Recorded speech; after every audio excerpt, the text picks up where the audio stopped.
a second to use here what I call a mindfulness bell. It just strikes a chord for us, helping us to enter into a different kind of space or consciousness.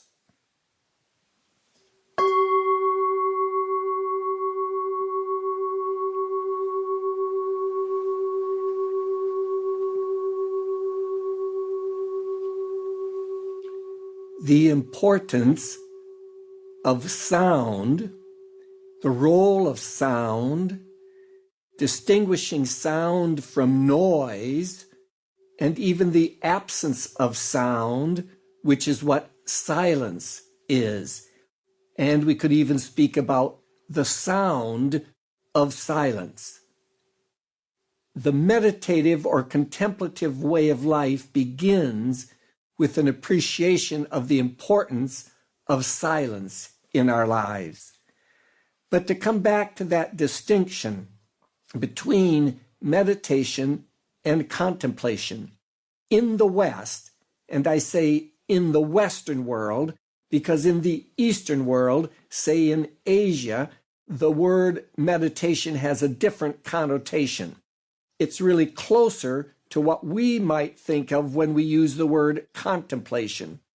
But in the West, we often make the distinction because meditation implies a more reflective, thoughtful, thinking approach to the mysteries in the life of Christ, or some text from Scripture. It's pondering, it's thinking deeply or prayerfully, but it involves thinking. Whereas the word contemplation connotes an effort in some ways to move beyond, or an openness to having moved beyond, our prayer being a process of reflection or thinking. In order to perhaps understand it a little better, we might also have to make a distinction between two functions or facets of our mind. There is more to the mind than we might ordinarily think of when we think of mind. When we ordinarily think of our minds, our mental minds, our mental functions, our rational or logical or discursive mind, we're thinking about how we use our mind to think with clarity. But there is also what some will call a higher mind, or an even more conscious mind, the more intuitive mind, facets of the mind that don't involve thinking, reflection.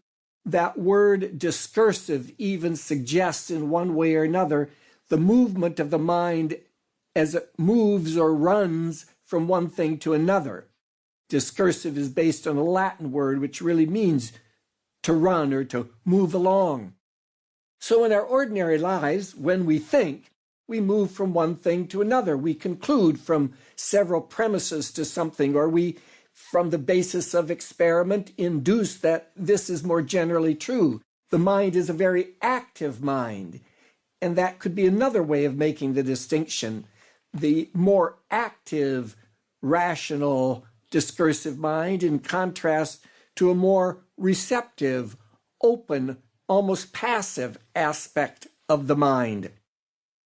We even find this very much throughout Christian tradition in other thinkers.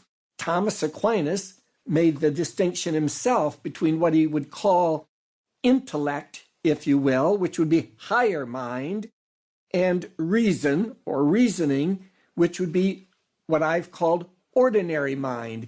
In Latin, the words would have been intellectus for the higher mind or intellect, and ratio, reason, for the ordinary ways in which our mind functions. Let me just read one quote or text from Thomas Aquinas that helps us to realize that this is not simply a contemporary distinction, as people have become very interested in contemplative prayer, but is an awareness that has been there in philosophy as well as theology and Christian thought for the centuries.